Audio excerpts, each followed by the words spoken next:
Assalamualaikum warahmatullahi wabarakatuh. Tujuan dari pembuatan video kali ini adalah untuk memenuhi tugas UAS mata kuliah Studi Agama Kontemporer dengan menjawab 7 soal pertanyaan. Pertanyaan pertama, apa yang Anda ketahui tentang pluralisme agama? Apa arti toleransi menurut Anda dan apa batasannya? Pluralisme agama adalah pandangan atau sikap yang mengakui dan menerima adanya keragaman agama di dunia. Dalam konteks ini, pluralisme bukan hanya berarti membiarkan setiap agama ada, tetapi juga menghargai keberagaman tersebut sebagai bagian dari kenyataan sosial dan budaya. Pluralisme mengakui bahwa setiap agama memiliki kebenaran dan nilai-nilai yang perlu dihormati, serta mendorong hubungan saling pengertian, kerjasama, dan hidup berdampingan dengan damai di tengah perbedaan. Dengan kata lain, pluralisme agama menekankan pentingnya hidup harmonis antara pemeluk agama yang berbeda tanpa mengharuskan mereka untuk merubah keyakinan masing-masing. Toleransi menurut saya adalah sikap saling menghormati dan menghargai perbedaan antara individu atau kelompok, baik dalam agama, budaya, dan pandangan hidup lainnya. Toleransi berarti kita tidak memaksakan pandangan atau keyakinan kita terhadap orang lain dan memberi ruang untuk mereka hidup sesuai dengan keyakinan mereka.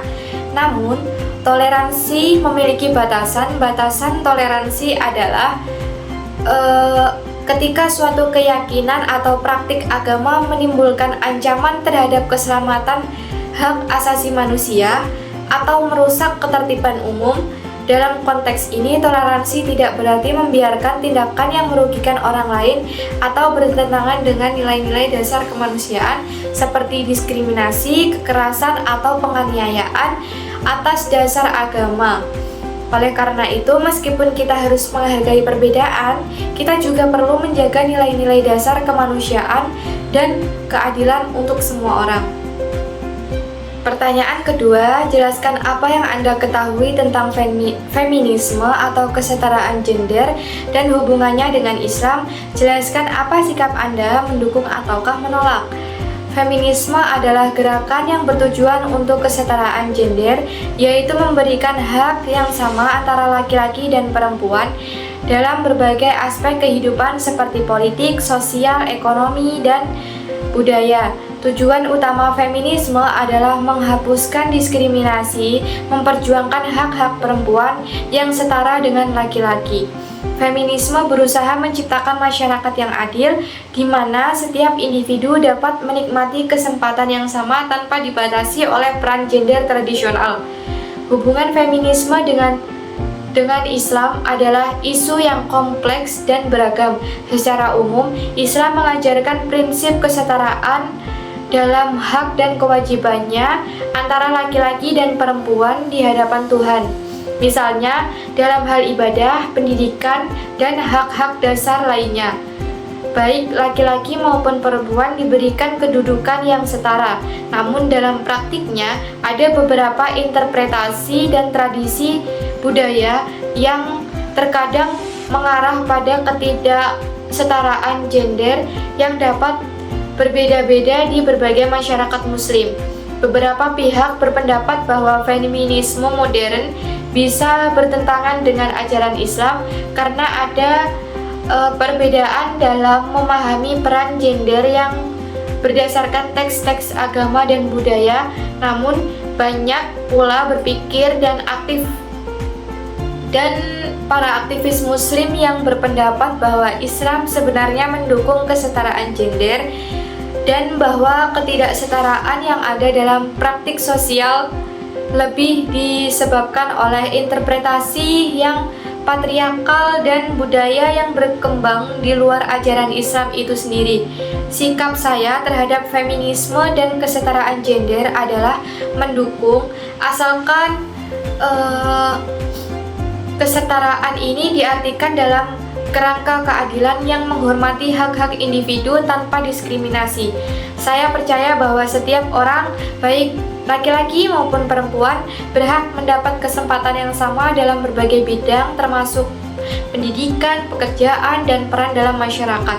Dalam konteks Islam, saya percaya bahwa ajaran Islam pada dasarnya mengajarkan kesetaraan dan yang perlu dilakukan adalah menghilangkan praktik-praktik yang tidak sesuai dengan prinsip kesetaraan tersebut, serta memberikan ruang bagi perempuan untuk berkembang dan dengan potensi penuh mereka tanpa mengabaikan nilai-nilai moral dan etika dalam Islam.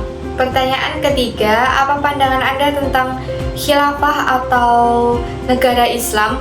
Menurut Anda, apakah khilafah bertentangan dengan Pancasila? Pandangan saya tentang khilafah atau negara Islam adalah bahwa khilafah adalah sistem pemerintahan yang berdasarkan hukum Islam dengan seorang khalifah sebagai pemimpin umat muslim.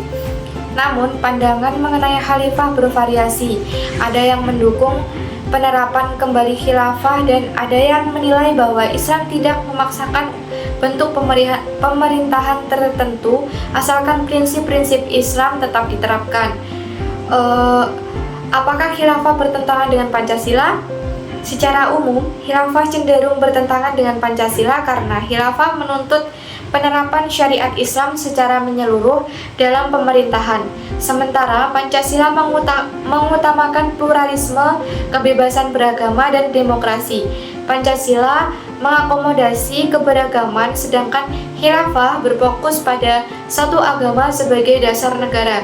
Dengan demikian, khilafah dalam pengertiannya yang lebih tradisional tidak sejalan dengan prinsip-prinsip Pancasila. Pertanyaan keempat, jelaskan apa yang Anda ketahui tentang demokrasi dan hubungannya dengan Islam. Apa pendapat Anda terkait sistem demokrasi yang diterapkan di Indonesia? Tetap dipertahankan atau diganti dengan apa? Sebutkan alasannya. Demokrasi adalah sistem pemerintahan di mana kekuasaan tertinggi berada di tangan rakyat. Dalam sistem ini, rakyat memiliki hak untuk memilih pemimpin mereka melalui pemilihan umum serta berpartisipasi dalam pembuatan kebijakan. Demokrasi menekankan pada kebebasan, kesetaraan hak asasi manusia, dan penghormatan terhadap perbedaan pendapat. Hubungan dengan Islam adalah bahwa dalam ajaran Islam terhadap prinsip-prinsip yang mendukung partisipasi umat dalam pemerintahan seperti masyarakat dan keadilan. Meskipun Islam tidak secara eksplisit menetapkan bentuk pemerintahan tertentu, banyak pemikir Islam yang melihat demokrasi sebagai sistem yang sejalan dengan ajaran Islam, terutama dalam hal partisipasi rakyat dalam pembuatan keputusan dan perlindungan hak asasi manusia. Namun, beberapa interpretasi Islam menganggap bahwa demokrasi yang berbasis sekular bisa bertentangan dengan syariat Islam karena tidak mengedepankan hukum-hukum agama dalam pemerintahan.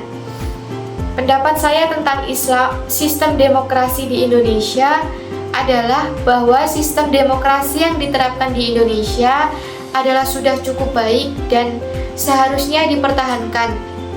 Demokrasi Indonesia memberi ruang bagi seluruh rakyat untuk berpartisipasi dalam menentukan pemimpin dan seluruh rakyat untuk berpartisipasi dalam bentuk pemimpin dan kebijakan, serta mengakomodasi keberagaman agama, suku, dan budaya. Hal ini sesuai dengan prinsip Pancasila yang mengutamakan kerukunan, keadilan sosial, dan persatuan bangsa.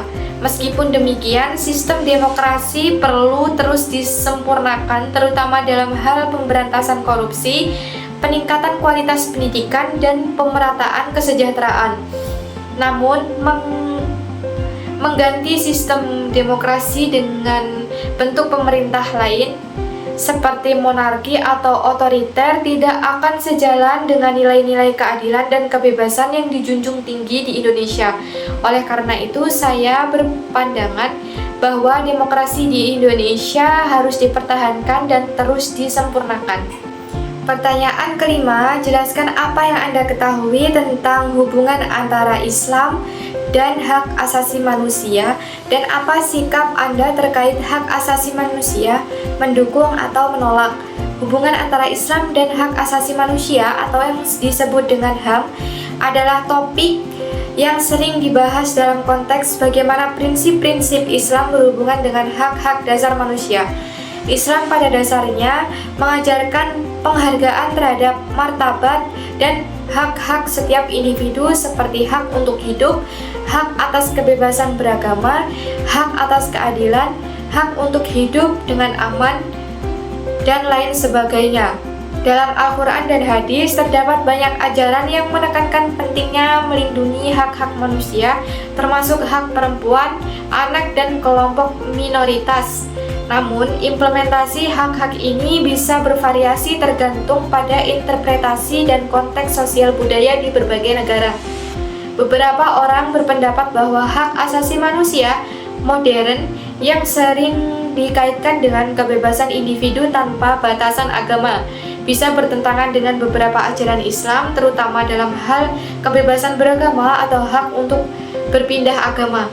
Namun banyak juga pemikir muslim yang berargumen bahwa hak-hak dasar dalam Islam sangat sejalan dengan prinsip hak asasi manusia, dan bahwa nilai-nilai Islam seperti keadilan, kesetaraan, dan perlindungan terhadap yang lemah harus menjadi dasar dalam penghormatan terhadap hak asasi manusia.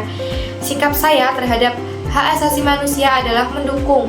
Saya percaya bahwa setiap individu berhak untuk dihormati dan diperlakukan dengan adil, tanpa diskriminasi apapun, baik berdasarkan agama, ras, gender, atau status sosial.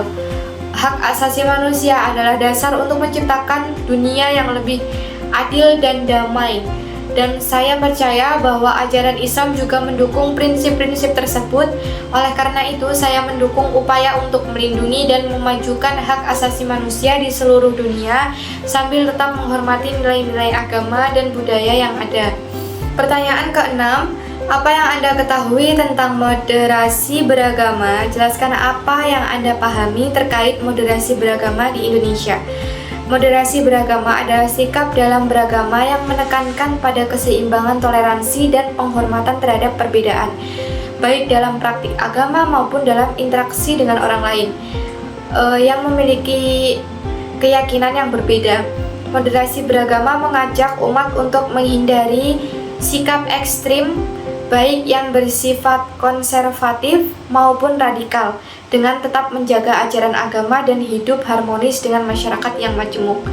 Moderasi beragama di Indonesia berkaitan erat dengan upaya yang menjaga kerukunan dan persatuan dalam masyarakat yang sangat plural, yang terdiri dari berbagai suku, agama, ras, dan budaya. Indonesia sebagai negara dengan mayoritas penduduk muslim, namun juga memiliki beragam agama dan budaya, mendorong umat beragama untuk mengamalkan ajaran agamanya dengan cara moderat, tidak memaksakan keyakinan kepada orang lain, dan menghargai keberagaman. Konsep moderasi beragama di Indonesia mengajarkan umat beragama untuk menjalankan ibadah dan kehidupan sosial dengan penuh toleransi, setiap saling menghormati, serta berperan aktif dalam menciptakan kedamaian dan keadilan sosial. Di Indonesia, moderasi beragama juga berkaitan dengan kebijakan pemerintah yang berfokus pada penguatan toleransi antar umat beragama, penyebaran nilai-nilai kebangsaan, serta pencegahan radikalisasi dan ekstremisme. Dengan moderasi beragama diharapkan Indonesia tetap menjadi negara yang damai, adil, dan menghargai keberagaman. Pertanyaan ketujuh, jelaskan apa yang Anda ketahui tentang poligami dan apa sikap Anda terhadap orang yang berpoligami. Poligami adalah suatu praktik di mana seorang memiliki lebih dari satu pasangan hidup pada waktu yang bersamaan. Dalam konteks hukum dan budaya, poligami sering merujuk pada seorang laki-laki yang memiliki lebih dari satu istri atau yang disebut dengan poligami. Meskipun ada juga bentuk lain seperti poliandri, yaitu seorang wanita yang memiliki lebih dari satu suami. Dalam konteks Islam, poligami diizinkan dengan syarat-syarat tertentu dalam Islam. Seorang pria boleh menikah hingga 4 istri, tetapi harus memenuhi syariat keadilan terhadap semua istrinya seperti yang telah dijelaskan dalam Al-Quran Surah An-Nisa ayat 3. Dalam tradisi lain, praktik poligami kadang dianggap bagian dari adat atau kebiasaan masyarakat tertentu. Hukum terkait poligami bervariasi di setiap negara. Di Indonesia misalnya, poligami diatur oleh Undang-Undang Perkawinan Nomor 1 Tahun 1974. Poligami diperbolehkan dengan syarat-syarat ketat termasuk izin dari istri pertama dan persetujuan pengadilan. Di banyak negara lain seperti Barat, poligami dilarang dan dianggap melanggar hukum. Secara sosial dalam masyarakat, poligami sering menjadi perdebatan.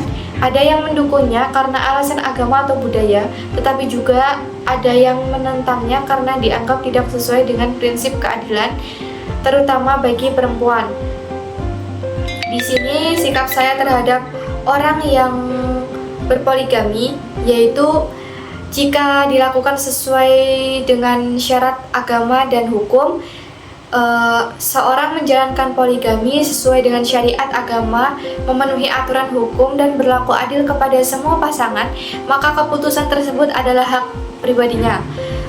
Terus kemudian jika menimbulkan ketidakadilan, saya menilai bahwa praktik poligami yang tidak adil, tidak transparan atau merugikan salah satu pihak dapat menjadi masalah baik dari segi moral maupun sosial.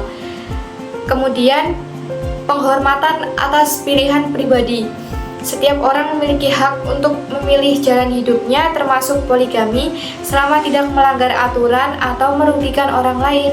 Namun saya percaya dialog terbuka dan empati penting untuk membangun pengertian dan menghindari stigma berlebihan terhadap individu yang memilih praktik ini.